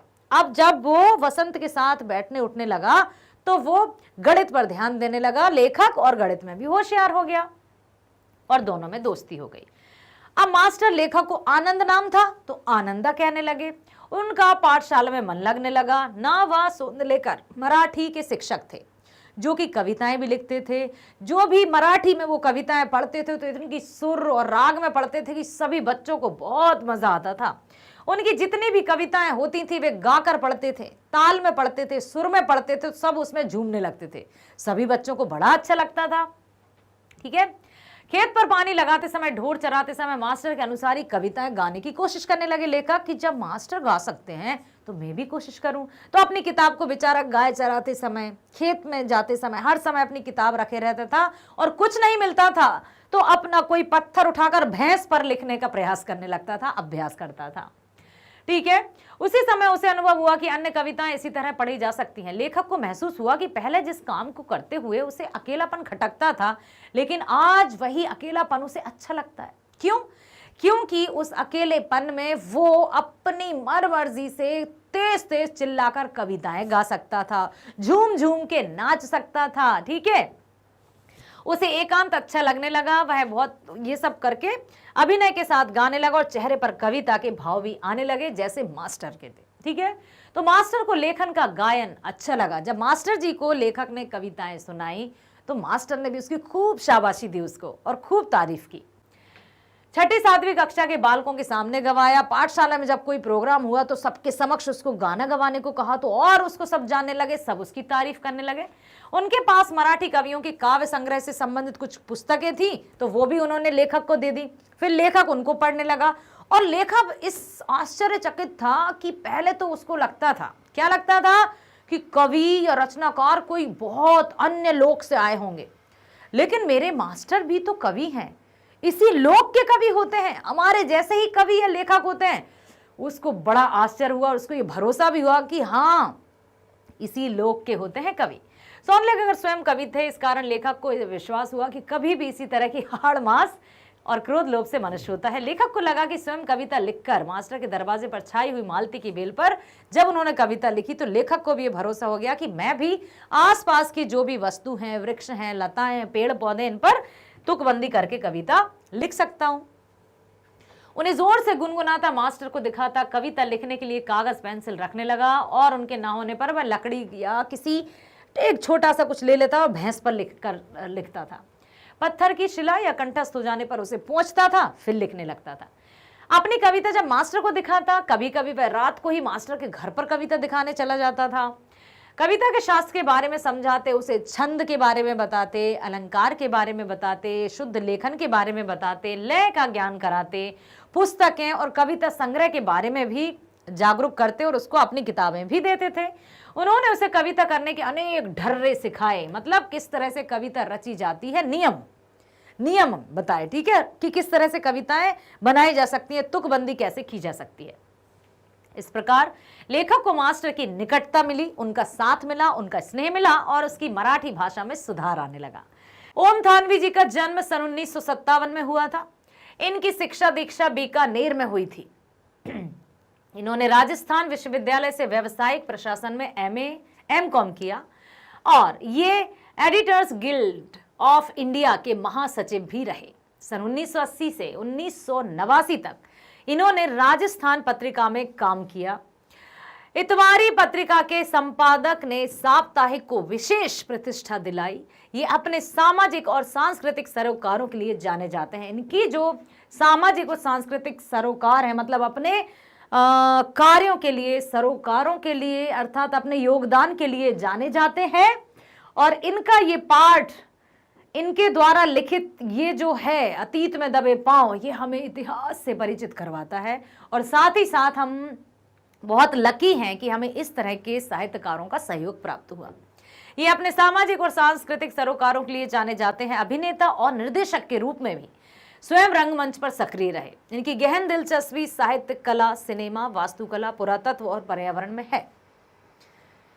इन्होंने 80 के दशक में centre for science environment CSE, ठीक है, CSE की फेलोशिप पर राजस्थान के पारंपरिक जल स्रोतों पर खोजबीन करके इसके बारे में विस्तार से लिखा है, रिसर्च किए हैं और कई तरह से पुस्तकें लिखी हैं जो कि हम सब के लिए जानकारी का एक प्रमुख केंद्र बनी है।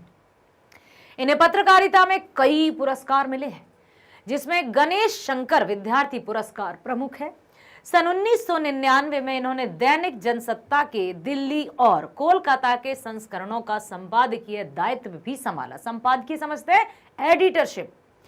संप्रति ये इसी समाचार पत्र के संपादक के रूप में कार्यरत हैं। मतलब वर्तमान में ये कौन से वाले, इन्होंने दैनिक जनसत्ता, ये आज भी उसी में कार्यरत हैं। ये हमारे लिए बहुत ही गर्व की बात है और हम धन्यवाद और आभार और कृतज्ञता व्यक्त करते हैं लेखक के प्रति, जिन्होंने अपनी रचना के माध्यम से हम सबको मार्गदर्शित कराया।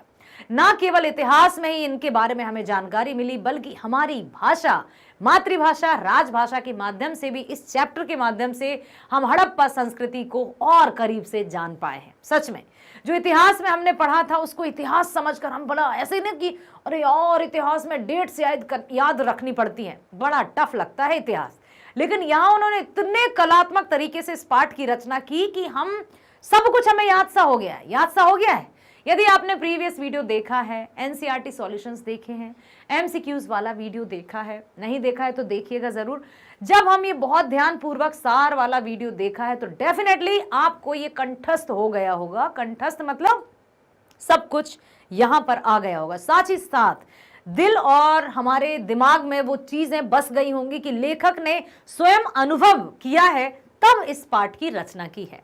तभी तो उन्होंने लिखा है अतीत में दबे पांव, मतलब जो भी प्राचीन काल में हो चुका है। और कितना पुराना, लगभग 5000 वर्ष पुराना ये इतिहास, ठीक है।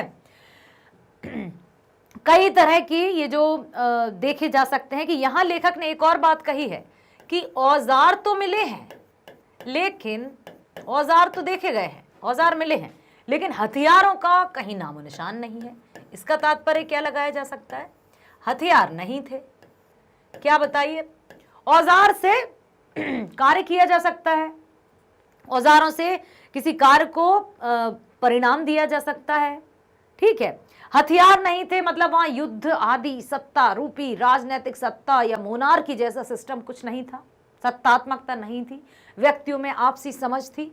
और जो भी सिक्के दिए हैं उनमें कुछ जानवरों के चित्र मिले हैं, तो कुछ इस तरह के चित्र मिले हैं जिनसे अनुमान लगाया जा सकता है कि ये जल या नदी के किनारे की सभ्यता है, क्योंकि अत्यधिक पशु या जो जानवर हैं वो कहाँ रहते हैं? जहां उनको पानी मिलता है।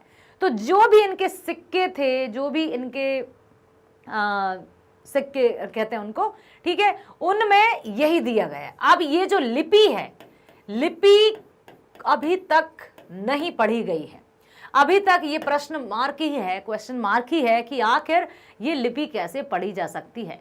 एक देखो, एक दाढ़ी वाले चित्र की एक यहाँ मूर्ति दिखाई देती है, कहीं बहुत सारे ये चित्र देखने को मिलते हैं, कहीं कुछ मिलता है, कहीं घोड़ा आदि टूटे फूटे से ये निशान मिलते हैं, जिनसे हाँ ये पता चलता है कि कोई रक्षक रहा होगा, किसी तरह के राज भी रहे होंगे। राजा का छोटा सा मुकुट मिला है, जिससे ये भी स्पष्ट हुआ है कि राजा वहां सिर्फ सत्ता दिखाने के लिए नहीं था, राजा था इसलिए छोटा सा मुकुट धारण कर लेता था, कोई दिखावटीपन नहीं था। वहां का जो जनजीवन था वो बहुत मिलजुल कर आपस में एकता के साथ सद्व्यवहार के साथ बसर किया उन्होंने जीवन, ये भी पता चलता है। लिपि कौन सी थी? आज भी ये प्रश्नवाचक चिन्ह बना हुआ है कि उस लिपि को आज तक नहीं पढ़ा जा सका है, ठीक है। तो ये सब कुछ हमने देखा है इस चैप्टर में। साथ ही साथ जब एक बार हम पुनः इसका रिवीजन कर लेंगे तो सच में हम इससे संबंधित किसी भी तरह के प्रश्न का समाधान कर सकते हैं ना। किसी भी तरह के प्रश्न, पूछे गए प्रश्न में कोई भी घुमा के फिरा के तोड़ के मरोड़ के यदि हमसे प्रश्न कर लेगा तो हम उत्तर लिख पाएंगे। यस, तो यही बताया लेखक ने कि जो भी मोहनजोदड़ो दोनों स्थान अभी तक दुनिया, हड़प्पा और मोहनजोदड़ो दुनिया की सबसे प्राचीनतम सभ्यता में से एक है और इतने सुनियोजित शहर हैं कि उनकी सुंदरता देखते ही बनती है। और ताम्रकाल के शहरों में बड़ा शहर था, यहाँ खुदाई में बड़ी तादाद में इमारतें मिली हैं, चौड़ी चौड़ी सड़कें, धातु पत्थर की मूर्तियां, चौक पर बने चित्र, मोहर, मोहर कहते हैं, हाँ मोहर, जैसे सिक्के की जैसी मोहरें रहती थी। पहले कागज के नोट नहीं चलते थे, मोहरें चलती थी, ठीक है। तो उन पर कुछ साजो सामान के चित्र बने रहते थे, कहीं पशुओं के चित्र बने रहते थे, जिनसे ये अनुमान लगाया जा सका है कि वहां का जनजीवन कैसा था। साथ ही साथ सभ्यता को, जो मोहनजोदड़ो सभ्यता है, उसको केंद्र माना जाता है और ये 200 हेक्टेयर क्षेत्र में फैला है। इसकी आबादी लगभग 85,000 थी। यह नगर छोटे मोटे टीलों पर आबाद था, ये प्राकृतिक नहीं थे। कच्ची पक्की ईंटों से ये धरती की सतह को ऊंचा उठाया गया था, अर्थात ना तो जब मशीन हुआ करती थी ना कुछ हुआ करता था, फिर भी वहां के भवनों का निर्माण काबिले तारीफ था, बेहतर ही नहीं बेहतरीन था। और यहाँ की जो सड़कें थी, जब लेखक स्वयं वहां पर घूम रहा था तो वो अनुमान लगा पा रहे थे कि क्या बात है, मतलब हर एक वस्तु, हर एक जो अजायब घर में आज है उसको देखकर चकित थे, जैसे कि ये अजायब घरों की शोभा बढ़ा रहे हैं, परंतु शहर वही है। इस शहर की गलियां, मकान, चबूतरे, खिड़की, रसोई आदि सुंदर नगर नियोजन को परिचित करते हैं, अर्थात वहां को यह परिभाषित किया जाता है कि यहाँ के लोग कितने सभ्य थे। तभी तो ये प्राचीनतम सभ्यता में सबसे ऊपर मानी जाती है आज भी, और कब से मानी जा रही है। सबसे जो शहर के बीच में चबूतरा था, ठीक है। तो सबसे ऊंचे चबूतरे पर बौद्ध स्तूप भी थे। बौद्ध स्तूप मतलब जहां पर बौद्ध धर्म के अनुयायी थे, भिक्षुक रहा करते थे, भिक्षु नहीं, ठीक है, ठीक है, समझ में आया, भिक्षु रहा करते थे, भिक्षुक। तो यहां पर मोहनजोदड़ो के भी टीले पर बना है। 1922 में राखलदास बनर्जी ने इस स्तूप की खोज की। आपसे पूछा जा सकता है कि जो सबसे ऊंचा चबूतरा है जिस पर बौद्ध स्तूप बना है, उसकी खोज किसने की? तो किसने की थी? इसकी खोज 1922 में राखलदास बनर्जी ने की। इस स्तूप की खोज की तो उन्हें यहां ईसा पूर्व के निशान मिले। साथ ही साथ तत्कालीन भारतीय पुरातत्व सर्वेक्षण के महानिदेशक जॉन मार्शल के निर्देशन पर खुदाई का व्यापक अभियान भी शुरू हुआ। किसी के आदेश या निर्देश पर ही कार्य किया जाता है, ये नहीं कि कोई भी जाए और कुछ भी खुदाई बुदाई करने लगे, ठीक है। भारत दुनिया की प्राचीन सभ्यता का दावेदार हो गया और विश्व भर में ये जो सभ्यता थी वो प्राचीनतम, विश्व की प्राचीनतम सभ्यता इसको करार दिया। फिर इसी के साथ लेखक जब स्तूप पर पहुंचे तो इसे नागर भारत का सबसे पुराना लैंडस्केप भी कहा गया है। ये पुराना बौद्ध स्तूप जो कि सबसे ऊंचे चबूतरे पर निर्मित था, इसको क्या कहा गया है? नागर भारत का सबसे पुराना लैंडस्केप। किसको? बौद्ध स्तूप को। कहां है बौद्ध स्तूप? जो सबसे ऊंचे चबूतरे पर बना है, ठीक है। सर्दी के मौसम में धूप भी थी, जो आंखें चौंधिया जाती थी। तस्वीर उतारते वक्त ये लगो कि ऐसा लगे कि क्या है। सभी की रचना इतने सुंदर तरीके से की गई थी कि आंखें बस थम सी जाती थी। एक टक निहारने को जी करता था कि इतनी सुंदर नक्काशी कैसे की गई होगी। ना कोई मशीन, ना कोई शिक्षा से जुड़े कि भाई उन्होंने वैज्ञानिक पढ़ाई की होगी या इस तरह की शिक्षा प्राप्त की होगी तब जाकर बनाया। इतनी बारीकी से उन पर काम किया गया था कि बस देखते ही बनता था। दुनिया भर की प्रसिद्ध इमारतों के खंडर चबूतरे के पश्चिम है। इनमें प्रशासनिक इमारतें, सभा भवन, ज्ञानशाला और कोठार हैं। ज्ञानशाला मतलब जो भी शिक्षा प्रदान की जाती थी। कोठार जहां पर अनाज एकत्रित करके रखा जाता था, क्योंकि कृषि भी की जाती है। केवल अनुष्ठानिक महाकुंड अपने मूल स्वरूप में बचे हैं, शेष इमारतें उजड़ गई हैं। अनुष्ठानिक महाकुंड कुछ पूजा अर्चना भी की जाती थी, लेकिन कभी भी किसी भी तरह से वहां अंधविश्वास का बोलबाला नहीं था। किसी भी तरह से लोग दिखावटी या फैशन या ये नहीं चाहते थे कि मैं राजा हूं तो मैं सबसे अलग दिखना चाहिए, नहीं। जो भी वहां पर ऐसा लगता था कि प्रजातंत्र का भी और विकसित और बहुत सुंदर रूप हो उस समय भी। तो आज जो हड़प्पा संस्कृति है या मोहनजोदाड़ो जो संस्कृति सभ्यता है, उससे यदि हम आज भी चाहें तो बहुत सारी चीजों को सीख सकते हैं, उसका अनुसरण किया जा सकता है। मोहनजोदड़ो का नगर नियोजन बेमिसाल है। इतने सुव्यवस्थित तरीके से वहां के हर घर बने हुए हैं, वास्तुशास्त्र को ध्यान में रखकर। स्नानागार लाइन से बने हैं, लेकिन उनका जो दरवाजा है वो किसी के आमने सामने नहीं खुलता है, मतलब प्राइवेसी या निजित्व बनाया हुआ है, सम्मान बना रहे, इस तरह से उनका निर्माण किया गया है। सड़कें अधिकतर सीधी हैं या फिर थोड़ी आड़ी, इसे वास्तुकार ग्रिड प्लान भी कहते हैं। आजकल की सेक्टर मार्का कॉलोनियों में हमें आड़ा सीधा नियोजन मिलता है, समझ में नहीं आता क्या है क्या नहीं। परंतु वह रहन सहन को नीरस बनाता है जो आज का हो गया है। ब्राजील या चंडीगढ़ या इस्लामाबाद ग्रिड शैली के शहर हैं, परंतु उनमें स्वयं विकास की क्षमता नहीं है। चबूतरे के पीछे गढ़ और ठीक सामने उच्च वर्ग की बस्ती है। इसके पीछे 5 किलोमीटर दूर सिंधु नदी बहती है। याद रखिएगा कितने किलोमीटर दूर है सिंधु नदी? 5 किलोमीटर। दक्षिण में टूटे फूटे घर कामगारों के हैं, जो वहां पर काम करते थे, मजदूर भी कह सकते हैं। अब उनके जो दिखाई देते हैं छोटे छोटे घर थे वो अब टूट फूट गए हैं, तो इससे अनुमान लगाया है कि हाँ ये कामगारों के होंगे। साथ ही साथ निम्न वर्ग का अस्तित्व था या नहीं, इसमें लेखक थोड़े कंफ्यूज्ड हैं कि उस समय मतलब बहुत सिस्टमेटिक तरीके से समाज की व्यवस्था की गई है, तो क्या कोई निम्न वर्ग था या नहीं, सब समान थे क्या? कुछ मजदूर थे या कुछ जो काम करते थे या काम कोई भी कर लेता था? ये भी एक आश्चर्यचकित है, क्योंकि लिपि को अभी तक नहीं पढ़ा जा सका, ठीक है। और साथ ही साथ टीले के पास एक महाकुंड है, इसका नाम देव मार्ग रखा गया है। यह सामूहिक स्नान के काम आता था। यह 40 फुट लंबा, 25 फुट चौड़ा और 7 फुट गहरा है। काफी बड़ा, चौड़ा और गहरा है। इसके उत्तर और दक्षिण से सीढ़ियां उतरती हैं। इसके 3 तरफ साधुओं के कक्ष भी हैं और उत्तर में 2, प्रांत में 8 स्नान घर हैं। इनमें किसी का दरवाजा दूसरे के सामने नहीं खुलता। जैसा कि अभी मैंने बताया, पानी का रिसाव रोकने और गंदे पानी से बचाव के लिए कुंड के तल और दीवारों पर चूने और चिरोड़े के गारे का प्रयोग किया गया है, जिससे पानी कहीं भी रिसकर गंदगी ना फैलाए। वाह, क्या सोच है, क्या विचार है, क्या आपसी समझ है। ये उदाहरण तभी तो विश्व की प्राचीनतम सभ्यताओं में गिनी जाती है और सौंदर्य में अनुपम और न्यारी है। और साथ ही साथ ये भी बताया कि जल निकासी के लिए व्यवस्थित बंदोबस्त भी किए गए हैं। नालियां बनाई गई हैं जो कि कवर्ड हैं, ईंटों से ढकी हुई हैं, ताकि वहां की गंदगी कहीं भी किसी भी तरह से प्रदूषण उत्पन्न ना कर दे। अब देखो, एक और बात सामने आती है कि पहले जो आदि मानव था, जो पशुओं की भांति अपना जीवन बिताता, पशुओं की भांति इन द सेंस कि वो जंगलों में रहता था, पेड़ की छालें या जो भी पत्ते मत्तों से अपने शरीर को ढकता था, कच्चा मांस खाता था, तो वो धीरे धीरे जानवर की तरह था, लेकिन वो मनुष्य बना। अब वर्तमान की बात करें तो हमको वो धीरे धीरे मनुष्य बना गया, प्राचीन मानव। लेकिन अब मनुष्य क्या बनने लगा है? मनुष्य में पाश्विक प्रवृत्ति आने लगी है। तो आज का मनुष्य मनुष्य से जानवर की ओर बढ़ रहा है। ऐसा क्यों? तो प्रिय विद्यार्थियों, हम सब की उम्मीदें आप पर टिकी हुई हैं कि आगे आने वाले समाज का निर्माण आप बहुत सुव्यवस्थित तरीके से करेंगे। और चाहे इतिहास हो, चाहे भाषा हो, चाहे कोई सी भी शिक्षा सिर्फ किताबी ज्ञान तक ही सीमित ना रहे, उसको हम अपने वास्तविक जीवन में भी लागू करें, ताकि समाज में सुव्यवस्थित समाज का निर्माण किया जा सके। साथ ही साथ ये भी बताया कि सिंधु घाटी काल में व्यापार के साथ उन्नत खेती भी होती थी और पशुपालन भी। पत्थर और तांबे की बहुतायत थी, लेकिन लोहा नहीं था।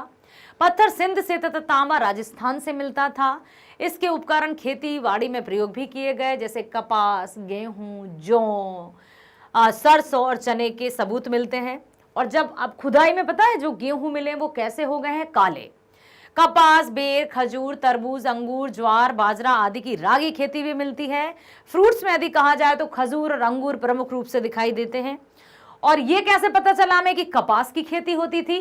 क्योंकि वहां सूती वस्त्रों के प्रमाण भी मिले हैं। अजायब घर या म्यूजियम में जब देखा गया तो उस समय सूती प्योर कॉटन के वस्त्रों को भी पाया गया, जिससे ये अनुमान लगा कि कपास की खेती भी बड़े अच्छे से की जाती थी। ठीक है। साथ ही साथ यहाँ देखने को मिलता है कि मोहनजोदड़ो में रंगाई भी होती थी, मतलब रंगाई छपाई का काम भी होता था। बहुत विकास की ओर मनुष्य बढ़ चुका था। इसमें धीरे धीरे ऊन व लिनन का आयात सुमेर से होता था। महाकुंड के उत्तर पूर्व में लंबी इमारत के अवशेष मिले हैं, लंबी इमारत। ठीक है। इसके बीच में खुला बड़ा दालान है तथा 3 तरफ बरामदे भी हैं। साथ ही साथ इसे कॉलेज ऑफ प्रीट्स माना जाता है। दक्षिण में 20 खंभों वाला एक हॉल है। पूछा जाता है ये प्रश्न में कि जो दक्षिण है, जो स्तूप के दक्षिण में है, उसमें कितने खंभे हैं? तो 20 खंभे हैं, याद रखिएगा।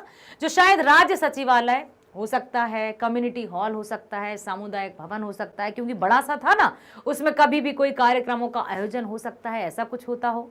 ये सब वहां पर देखकर अनुमान लगाया जा रहा है, क्योंकि वहां कोई किताबें नहीं मिली हैं, वहां कोई ग्रंथ नहीं मिले हैं जिनको पढ़कर अंदाजा लगाया जाए। गढ़ की 4 दीवारी के बाहर नीचा नगर था। खुदाई की प्रक्रिया में टीलों का आकार घट गया। पूरब की बस्ती रईसों की बस्ती है। इसमें बड़े घर, चौड़ी सड़कें तथा ज्यादा कुएं थे। पूरब की बस्ती को नाम दिया गया रईसों की बस्ती। रईस मतलब जिनकी आर्थिक स्थिति एकदम स्ट्रांग होगी। कैसे पता चला कि रईसों की बस्ती है? क्योंकि वहां बड़े बड़े घर मिले, चौड़ी चौड़ी सड़कें मिली और साथ ही साथ बहुत ज्यादा कुएं मिले। तो सभी सुविधाएं अधिक थी, इसलिए रईसों की बस्ती उसको कहा गया है। ठीक है। और साथ ही साथ खुदाई करने पर यह भी पता चला है कि एक संक्षिप्त नाम रखा गया है डीके। डीके क्षेत्र दोनों वस्तु में सबसे महत्वपूर्ण शहर है, महत्वपूर्ण है। शहर की मुख्य सड़क यहीं पर है। यह बहुत लंबी सड़क है तथा 33 फुट चौड़ी है। इस पर एक साथ 2 बैलगाड़ियां आ जा सकती हैं। 33 फीट। ठीक है। यह सड़क बाजार तक पहुंचती है। सड़क के दोनों ओर घर हैं।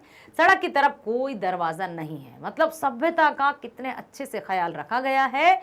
काबूर जी ने भी चंडीगढ़ में शैली का प्रयोग किया है। सड़क के दोनों तरफ ढकी हुई नालियां भी थीं। आप देखो कि वहां की सुंदरता ना केवल महलों से थी, बल्कि सड़कें, भवन, कुएं, तालाब, बावड़ी, आवागमन, स्नानागार या जो भी वास्तु कला के हिसाब से घरों का निर्माण किया गया था, बहुत बेहतरीन तरीके से सभ्यता और संस्कृति को मद्देनजर रखते हुए, ध्यान रखते हुए उनका पालन किया गया। इसी तरह से समाज का निर्माण किया गया। यहाँ लगभग 700 कुएं पाए गए हैं और इसे जल संस्कृति भी कहा जा सकता है। लेखक ने इसको जल संस्कृति क्यों कहा है? क्योंकि अधिकतर जल के साधन वहां उपलब्ध थे और यहां से लगभग 5 किलोमीटर पर सिंधु नदी थी। और क्या कारण था इसको जल संस्कृति कहने के पीछे? कि जो भी मोहरें या सिक्के मिले हैं उन पर पशुओं के चिन्हित हैं चित्र, जो ये अनुमान लगाया जा सकता है कि पशु या पक्षी अधिकतर कहाँ नजर आते हैं? जहां पर जल हो, जल की अधिक हो। तो इसलिए लेखक ने इसको जल संस्कृति भी कहा है। डीकेजी हल्के के घरों की चारों दीवारों ऊंची और मोटी हैं, शायद 2 मंजिले मकान भी होंगे और ये एक आकार की ईंटें थी, 1:2:4 में। बड़े घरों के भीतर आंगन के चारों तरफ बने कमरों में खिड़कियां हैं। घर छोटे और बड़े हैं, सभी एक कतार में हैं। कुछ घर छोटे लेकिन एक कतार में, कुछ घर बड़े भी हैं लेकिन एक कतार में, फिर छोटे छोटे घर लेकिन एक कतार में, यूनिफॉर्म वे में। सब बहुत अच्छे तरीके से बनाया गया है और इनसे कुछ काफी बड़े भी हैं। वास्तुशैली भी एक जैसी लगती है। सबका प्रवेश द्वार, सबका शयन कक्ष, सबका स्नान घर एक ही तरीके से निर्मित था।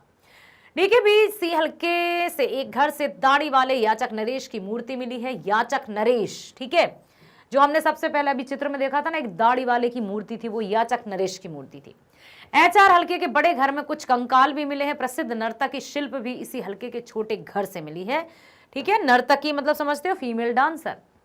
यहीं पर एक बड़ा घर है जिसे उपासना केंद्र समझा जाता है। गढ़ी के पीछे वीएस हिस्से में रंगरेज का कारखाना है, जहां रंगों कपड़ों की रंगाई की जाती थी। मतलब अब धीरे धीरे जो संस्कृति सभ्यता में आते हुए मनुष्य अब अपने सौंदर्य पर भी ध्यान देने लगा है। सभ्यता पर तो ध्यान दे रहा है, ठीक है। साथ ही साथ यहाँ पर यह भी बताया कि लेखक बड़े घरों में भी छोटे कमरे देखकर हैरान है कि आखिर इतने बड़े बड़े घर हैं, इसमें छोटे कमरे क्यों हैं? तो लेखक ने अनुमान लगाया कि हो सकता है परिवार अब बढ़ रहा हो। 2 भाई थे, बड़े कमरे, 2 भाइयों के 2-2, 3-3 लड़के हुए और छोटे कमरे, फिर उनके और बच्चे हुए तो और छोटे कमरे। या फिर ये भी अनुमान लगाया कि हो सकता है वहां पर काम करने वालों के लिए छोटे छोटे भवनों या कमरों का निर्माण कराया। ऊपरी मंजिल पर लकड़ी की साज सज्जा की जाती होगी। अधिकतर घरों में खिड़कियां, दरवाजों पर छज्जों के चिन्ह नहीं है। गर्म क्षेत्र में ये चीजें आम होती हैं। इसका तात्पर्य है कि यहाँ कम गर्मी पड़ती रही होगी, क्योंकि अब जब गर्मी अधिक होती है तो गर्मियों के दिनों में बाहर निकलने की कोशिश नहीं करते हम लोग कि थोड़ा बाहर की हवा ले ली जाए, और बहुत गर्मी है, तो छज्जे नहीं थे, खुले स्थान नहीं थे घरों में। तो फिर अनुमान ये लगाएगा कि हो सकता है यहाँ कम गर्मी पड़ती हो, नदी के किनारे बसा था। तो हाथी, शेर, गेंडा आदि जीवों की तस्वीरों से लगता है कि यहाँ जंगल थे, खेती थी, कुओं से सिंचाई की जाती थी, नहर के प्रमाण नहीं मिले। इसका मतलब निकलता है कि बारिश घटने तथा कुओं के अत्यधिक इस्तेमाल से भूजल भी नीचे चला गया और धीरे धीरे इस सभ्यता का अंत होता गया। इस समय यहाँ तेज हवा बह रही थी। हर जगह लेखक को सौं सौं की ध्वनि सुनाई दे रही थी। यह खंडर है, कोई घर जुदा नहीं है, लेकिन घर एक ही नक्शा ही नहीं होता, घर तो एक संस्कारमय आकार होता है। कितनी अच्छी बात लिखी है लेखक ने कि घर एक नक्शा ही नहीं होता, हर घर एक संस्कारमय आकार होता है और ये बनता है व्यक्तियों के आपसी स्नेह और प्यार से। एक मकान और घर में यही अंतर होता है कि मकान ईंट, गारे और रेत से या सीमेंट से बनता है। एक घर परिवार के आपसी मेल से, आपसी व्यवहार से बनता है।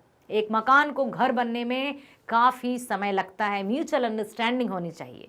तो घर कब बनता है? जब घर में रहने वाले सभी सदस्य आपस में मिलजुल कर रहें, एक साथ रहें, नहीं तो वो सिर्फ और सिर्फ ईंट गारे का एक मकान ही कहलाता है। ठीक है, तो हर घर संस्कारमय आकार होता है। किसी भी घर में प्रवेश करते समय एक अपराध बोध भी होता है कि क्या पता हम जाएं या नहीं जाएं, कैसे। तो लेखक ने अपने अनुभव को भी यहाँ रखा है। राजस्थान व सिंध, गुजरात के घर याद आ गए उनको, क्योंकि वहां पर जो सुंदरता से घर बने थे, ऐसा ही लगा जैसे वही हो।